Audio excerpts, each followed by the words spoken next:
What is going on, everyone? Commodore Laz here today, bringing you to my review / discussion of One Piece manga chapter 925. Now, I was not planning on, doing a review for this chapter in hindsight because, I said, listen, man, I want to do a stream or discussion at some point, but you know what? After rereading the chapter too many times, more than I should, the human being should do, I decided, you know what, screw it. Let's talk about this in a review / discussion. And, just fanboy about One Piece a little bit. So, let's start off with, how things start off at the very beginning of the chapter. The cover page, of course, with Perona, which tied right into, the first page with her, back at Mihawk's kingdom. She sees in the newspaper that Master Moria, Gecko Moria, being alive. He's starting up, his own zombie invasion once again. So, Perona is set to leave Mihawk's kingdom to go and try and find Moria, which we know he's over at Beehive, Pirates Island. And, just getting to see, Perona back in the main timeline, which is dope. But for me, the most important thing from that little thing was seeing the man himself, man. The world's greatest swordsman, Zoro's teacher, Dracula Mihawk. It just felt so good. Just seeing those two again in the timeline. I know, obviously, of course, we've seen them before in, cover pages and stuff, prior, I think, way back, in Dressrosa, or I think in Punk Hazard at some point. But, just getting to see them actually in, the main timeline itself just felt so damn good. And, Mihawk there just sitting down, rocking, the drip. He's got, his tea right beside him and everything. And, a really cool bit, too, that he brought up. And this is something that I didn't really touch upon too much, in the live reaction itself. But regarding, this interesting topic that was brought up during the 4th day of the Reverie. And obviously, he was telling, Perona, it's a good time for you to leave right now because something might end up going down. And I honestly think that it's because of, that thing that Fujitora talked about during the beginning of the Reverie arc in regards to, this project that's being worked on right now by Vegapunk that could possibly be a replacement for the Warlords. And maybe what this topic is that the Warlords position was brought up, about being, being taken out, trying to abolish the Warlord system. So I really do think that there's a possibility that was probably brought up. Mihawk knows about this, so maybe it was a good time. Even for Perona, leaving right now is kind of a good coincidence for her to go because of the fact that maybe, the pacifistas and the Marines are probably going to come by and try and attack him. And obviously, my man's going to be fine. I mean, he has even the baboons are going to do some work. I mean, that's their home and everything. So, Mihawk in that regard, I'm fine with him, but obviously, that means that something had went down and most likely means that project Fujitora was talking about.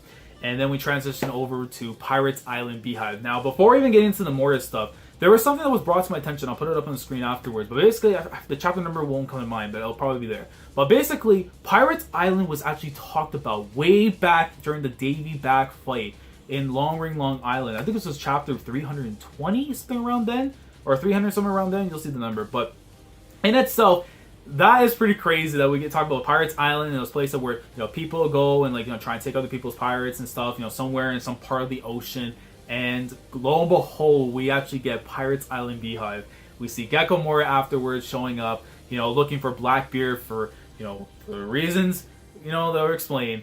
And then we get to see the other members of the Blackbeard Pirates. We can see Avalo Pizarro, him being the 4th commander of the Whitebeard Pirates. We're getting to see Shiryu, who now sports Absalom's Dofru, the invincible Nomi.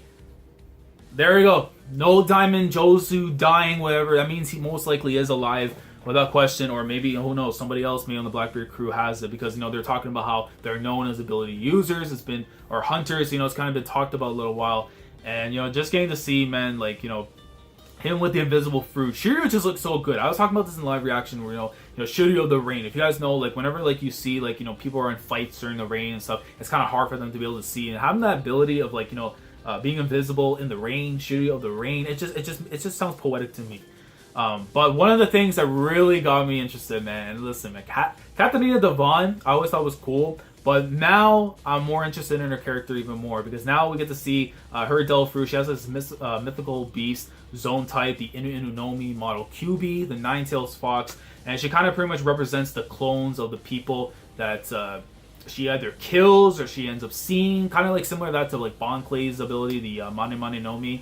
So that in itself I thought was pretty cool, but man, oh man. We got to see Blackbeard Pirates slowly showing up. Little did I know.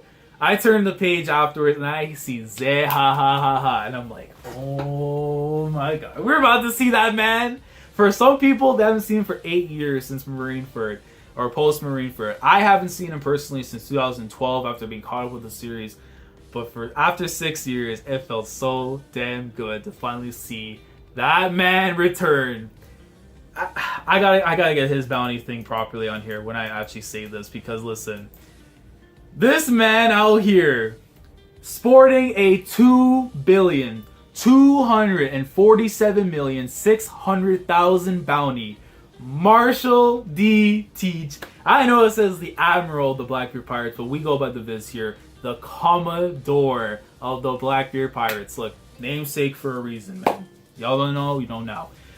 But, oh man, Blackbeard. He was trying to convince Moria, join up with my crew and stuff, And obviously, if he's going to try and do that, we know Blackbeard's going to try and take that fruit. Because now with Moria being there, I can honestly see, Moria losing his Delphi at some point during this little occasion right now that's going on. And Blackbeard just saying, nah, I don't feel like coming out talking to you. I'm kind of busy at the moment. I got these honeys right beside me, Don't Flamingo got the drip, I got the drip. You don't even see him with the cherry pie too, so I don't know if he's cutting back. He's getting a little bit more leaner for Blackbeard season. I don't know.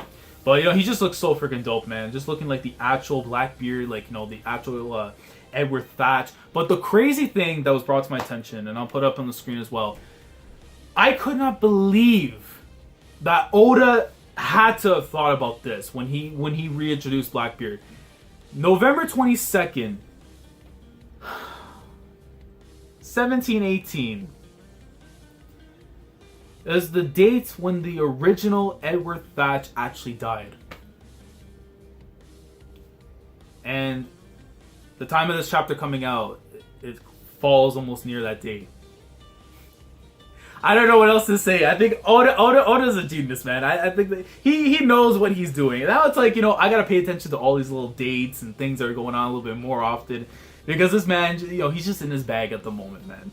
Just absolutely crazy. And then, getting to see, what Blackbeard was talking about a little bit regarding, what had happened during the Reverie with, Sabo and the rest of the revolutionary commanders going after the admirals, trying to save Kuma. So we know that Fujitora and Green Bull have started a fight with the revolutionary army. We obviously don't know what the result of the fight itself was. We don't know what happened, to, Dragon, and, Im, and the Gorosei, and everyone else who was present at the Reverie. So, of course, being the 4th day that took place, I don't know if it means that the Reverie is completely done, or right now we're still on the 4th day itself. So, Reverie is still ongoing while all this is happening, of course. But it just shows that right now that chaos is ensuing in the Holy Land. It makes me wish that we could really go back there, but obviously that wasn't the case because, he was also talking about Blackbeard a little bit, about, Straw Hat Luffy causing a commotion over in Wano where Kato resides, and I'm thinking to myself, how would he know that? And the fact that we didn't even see Sanjo and Wolf or Vasco Shaw, I believe those are the only two that we have yet to see from the Blackbeard Pirates, makes me think that they might actually be in Wano currently. And I mean, if they are actually in there, it makes sense that he might have people that are there, relaying him information by Addendum Mushi per se. So, I don't know. I mean, Sanjo Wolf is going to be tough to hide him because of how big he is. I mean, we know now he has, a Delph fruit that can allow him to grow in size. But Baby Vasco Shot, I mean, he's kind of tall as well. So how would you be able to hide him, too, in Wano? Unless he's hiding, a different region. Just heard about it.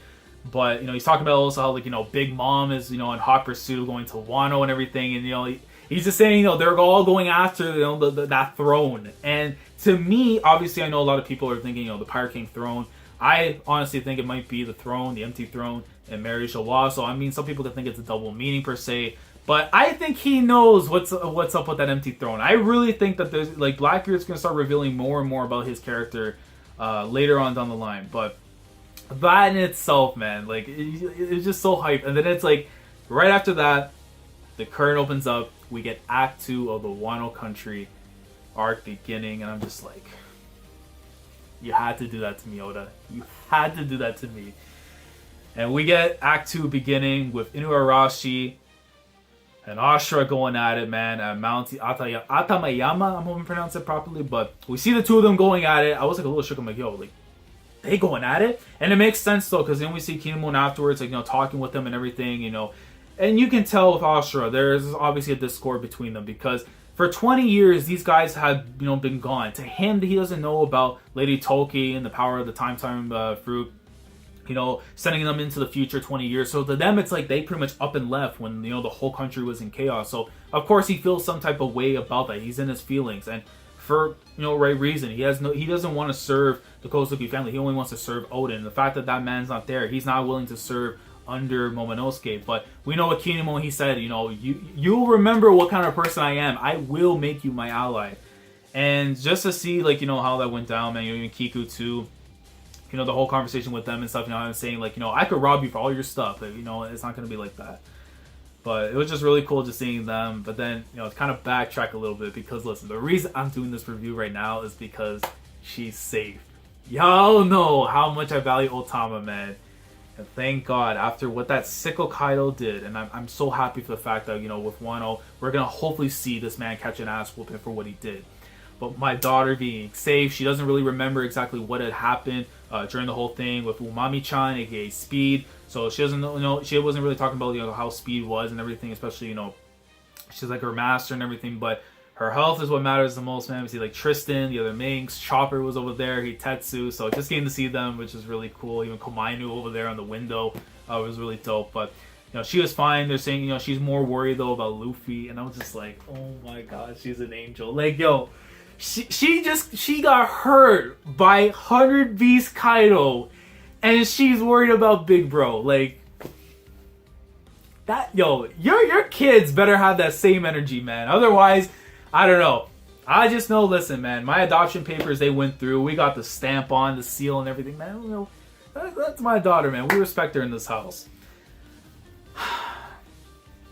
But then, and obviously, the whole thing with, Kinemon and, Ashura, the whole blank, based on the chapter, was them being gone for that period of time and everything. So, I can't wait to see that whole resolution being taken care of. Because I really do feel that once we get, Odin's actual flashback, I honestly, truly believe that it's going to be on the same tier as that of, the Kalgara and the Nolan flashback from way back in Skypiea. I really think that we're going to see it on that level, where it's going to be they have, this moment right now where they can't trust each other. They won't be able to come to an agreement because of what happened back then. But as soon as those details start to be revealed of what had happened, it's going to bring them more closer together. So I'm really looking forward to seeing that, man. But oh my god. So it was crazy because when I read the chapter, right, so I got to that page and the first thing I noticed was the designs. I was like, I have to still read the dialogue. But we tail forward to Onigashima and we see the three disasters together. Jack, the drag down. We get to see Queen, the plague. And this man looks absolutely freaking incredible. I don't care what the hell this design is or what kind of fruit he sports. I just know that King the Wildfire looks freaking awesome, man. The three disasters. We got all the Yonkos, we got all the commanders. King and Queen at the end of the chapter. We get to see all of them afterwards. They're bickering with each other. It's they have kind of a Zoro Sanji relationship, King and Queen, and they put down Jack, kind of almost in the same way if you really think about it, of how they kind of treat Usopp at times, which I thought was insane. So Usopp versus Jack later on, I don't know. But it was really cool just getting to see the calamities and stuff, man. King the Wildfire design has these black angelic wings and stuff, almost like a Satan. So I'm assuming if he has a mythical zone, it might be some kind of human model, Satan, Death Angel. I don't know what it could be. But Queen, obviously, the first time I saw the design for Queen, I don't know why these two things didn't pop into my mind. Number one, the Okama. I said he was feminist kind of thing, look to him, and I'm like, Okama. I'm looking at the video in my class, Okama. Why couldn't that come to mind? I don't know. It was late at night. But Okama design, for Queen, he does look badass, definitely. But the thing that drew me in with the appearance for Queen was, if you guys are fans of Fist of the North Star, y'all remember Heart. That one Chinese looking guy that, Ken legit blew up, the fat guy and stuff. Yeah, he looked exactly like Heart. And I'm like, yo, Oda knows about the Fist of the North Star greatness? So he's a good man for that. And, Queen, the other thing too is that if I'm going to make the assumption of what Queen's Devil Fruit is based on the fact that, he's the plague, I assume that's going to be something to do with maybe a rat mythical zone, something that cause poison or disease, plague, that kind of thing, to kind of play up with the epithets. So I can say something like that, but then King is so tough to say because he could be some kind of Satan model thing. I don't know. But They honestly look all dope, man. I mean, you know, they're dragging down. I love how they put it. Dragging down Jack the Trout. You know, he's like calling them like Aniki, like big brothers and stuff. So I don't know if they're really all like siblings or they just view each other as like, you know, big bro, like within gangs and stuff.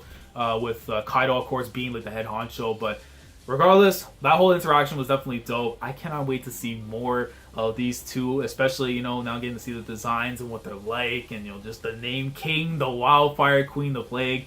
10 out of 10 chapter, regardless of how anything else has to go, man. I got everything I wanted from this chapter. We're going to see Mihawk, Perona coming back, Moria coming back, the Blackbeard Pirates more than being shown, Shiryu's Devil Fruit, Devon's Devil Fruit. That, man, Marshall D. Teach, like, the one of the things that's stopping me from ever putting him in my top 10 is the fact that we don't get to see him enough. I know he's had a lot of moments where some of the most iconic stuff, definitely, but I really like to see a little bit more of him before I could really start putting him in my top 10. I know there's a lot of people who have him like top 5, some people have him as their favorite, but it's like, I really need to see a little bit more from him. You know, just see more of his characterization. I want to see more of that sicko known as Marshall D. Teach before I could put him any higher, but it was just so great to see him again. The curtains opening up on Wano afterwards for Act 2, Inarashi and Ashura, the whole dialogue, which I cannot wait for that flashback even more for Odin. I really think it's going to be on the Nolan Kalgara level.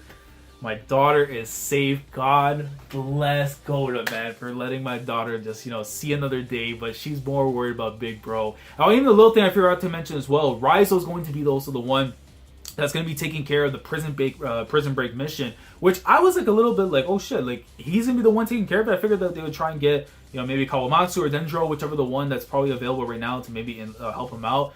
But you already know the prison break itself, I think is going to be really awesome because I really do feel it's going to be one of those like comedic moments as I'm trying to get him out and stuff. I know some people don't want to see that, but honestly, I think with Raizo himself, it could be something really crazy, man. You know, like ninjutsu, like clones and stuff.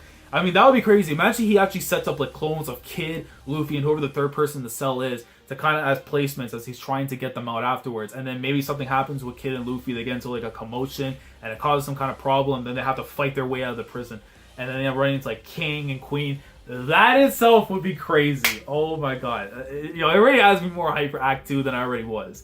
But let me know your thoughts down in the comment section below. Again, this is not really like a traditional review. It's more of me just a discussion, just a hype discussion, just talking about One Piece 925. Let me know your thoughts down in the comment section below. Is anything I didn't really talk about in this chapter you want to talk about, you feel that's important about the chapter? Like the video if you enjoyed. Subscribe to the channel if you guys are new here. And I will catch you guys for chapter 926 of One Piece next week. I cannot wait to see what else Oda has in store for us, man. If you're giving us the disasters and all that, I cannot wait to see who else we have to see still with Lady Hiyori, freaking the Shogun himself, man. We haven't even get to see him yet. I'm expecting to see him soon. There's just so much greatness coming in, man. But Wano season, without question, has been delivering on all cylinders. I've wanted it for so long, man. And the fact that we're getting it right now in the real is just absolutely beautiful. But until the next time, guys, I will catch you guys for chapter 926 of One Piece. So, Commodore Laz signing off. Thank you so much for watching. And as always, take care.